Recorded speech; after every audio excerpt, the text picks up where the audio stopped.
resaka fiolina nakalazaina teto androany zany firesafirenena ho an'ny tansainy tansainy ambanivohitra ety ho anao manokana nandraikitra voanao ministeran'ny fiolina ahoana ny fandraisanao an'izay ny arifambako mbianambieny miandro ankalazaina tak'izao dia mba iriko mba tsy mijanona hoandro fankalazana fotsiny fa fanomboana asa fanomboana ezaka mba tena vaingana tokoa zay filazana fa anisany lara fahamehana ny fikarakarana ny tontolo eny ambanivohitra ny indrindra moa zany ireo vehivavy tantsaka dia fantatsika fa anisany tompona raitra voalohany amin'ny fampidiram-bola ho an'ny tokantrano raha lafiny sakafo fikarakarana ny tokantrano ary fikarakarana ny tontolo eny ambanivohitra ka ararotika zao fotoana izao dia rabako ireo vehivavy rehetra fa manerana ny tratro zao andro zao ary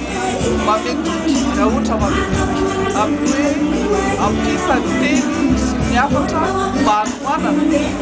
ezaka zay ataontsika vehivavy mampitokoona tontolo eny ambanivohitra zay antony fahasalamana sy tontolo ny arikarenina sy firenena anankiray. Ho an'ny ministera fiolina manokana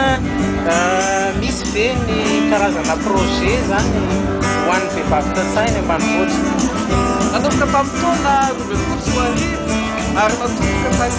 Manakara izy io dia misy projet dia natao hoe ho an'ny vehivavy rurale na ny projet d'appui aux femmes rurales amin'ny famatsina sy ampola satria eo amin'ny ministeran'ny fiolina dia mihevitra zay fa ny akogasy anisan'ny harena amin'ny eto Madagasikara anisan'ny tsara zany anefa tsy maintsy atsaraina ny taranaky ny akogasy ka dia efa nanomboka zany zay tamin'ny taona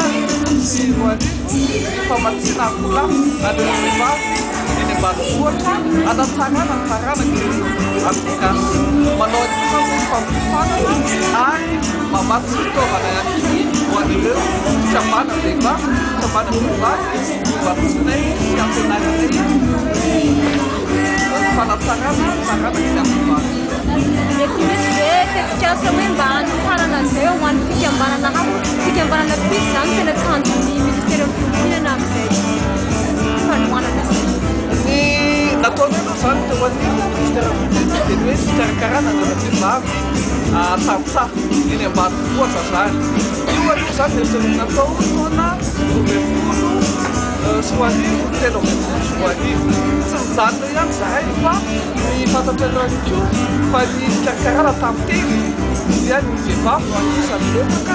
mikarakara izy io efa ao ankivo ny fikarakarana an'izay fanatsarana ny filipina tantely koa zany zay amin'izao fotoana zao indrindra ny varoa dia izay koa anisany mety appui projet zany entina ho an'ny vehivavy tena vehivavy amin'ny taona efatra ambinifolo sy